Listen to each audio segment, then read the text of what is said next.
ہاں، ہوں میری زندگی میں جب جو چینجز اور بدلاؤ آئے ہیں شروع سے آخر تک، تو اللہ کا شکر ہے تبلیغی جماعت میں ہی میں شروع سے ہی جڑا ہوا تھا، اور اس کے بعد سے زندگی میں بدلاؤ آتے گئے، شریعت کے بارے میں معلومات ہوتی گئی۔ تو بڑا مشکل ہوتا ہے کہ آج کل جو لیڈرشپ ہے، جو تبلیغی جماعت کی لیڈرشپ جن کے ہاتھوں میں ہے، مولانا سعد صاحب ہوں، میرے لیے ان کے لیے بھی بڑی عقیدت ہے میرے دل میں، مولانا احمد لاڈ صاحب ہوں، ان کے لیے بھی بہت عقیدت ہے، اور جو پرانے علماء کرام ہیں ان کے لیے بھی بڑی عقیدت ہے۔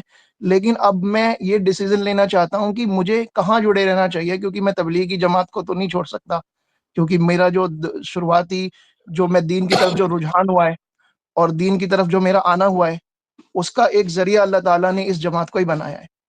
تو اس بارے میں مجھے کچھ مشورہ دیجیے کہ مجھے دیکھیے، کیا کرنا چاہیے۔ یہ جو آپ کہہ رہے ہیں نا کہ چونکہ مجھے اس سے فائدہ ہوا، اس کو میں اس لیے چھوڑ ہی نہیں سکتا، یہ عقیدہ جو ہے نا، یہ نظریہ بھی درست نہیں ہے۔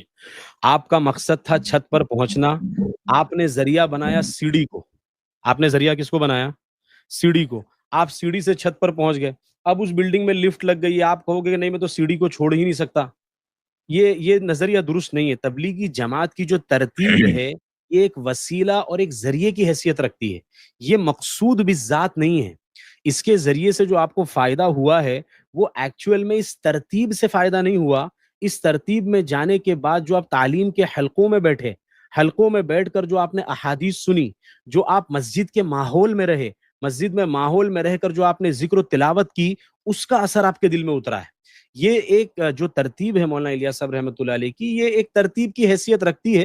ہم اس کو ترتیب اور انتظامی امر کی حیثیت سے مانتے ہیں۔ اس کو جو مقصود آپ بنا رہے ہیں، جو آپ یہ کہہ رہے ہیں نا کہ میں اس کو چھوڑ نہیں سکتا، ہم اسی کے اوپر اعتراض کر رہے ہیں کہ آپ یہ کیوں کہہ رہے ہو کہ آپ اس کو چھوڑ ہی نہیں سکتے۔ یہ کوئی مقصود بالذات عبادت تھوڑی ہے۔ اگر یہ مقصود بالذات عبادت ہوتی تو قرآن اور حدیث میں اس کا ذکر ہوتا۔ آپ جو ایکسٹرا عقیدت اس کے ساتھ میں رکھ رہے ہو نا، یہ غلط ہے۔ ہاں، قرآن اور حدیث کے دلائل جہاں پر آ جائیں کہ بھائی یہ چیز غلط، آپ کو اس سے فائدہ ہوا، فائدے کا انکار نہیں ہے۔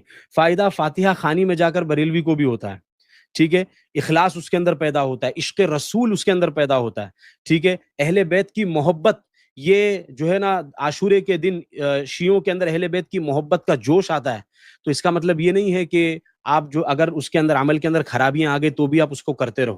بس میں آپ سے یہ کہوں گا کہ غلو سے بچ کے، بدعات سے بچ کے، قرآن اور حدیث کی روشنی میں رہتے ہوئے اپنے جو معتبر علماء ہیں، مستند علماء ہیں، تبلیغی علماء سے میں رہنمائی کرنے کے لیے ہرگز نہیں کہوں گا۔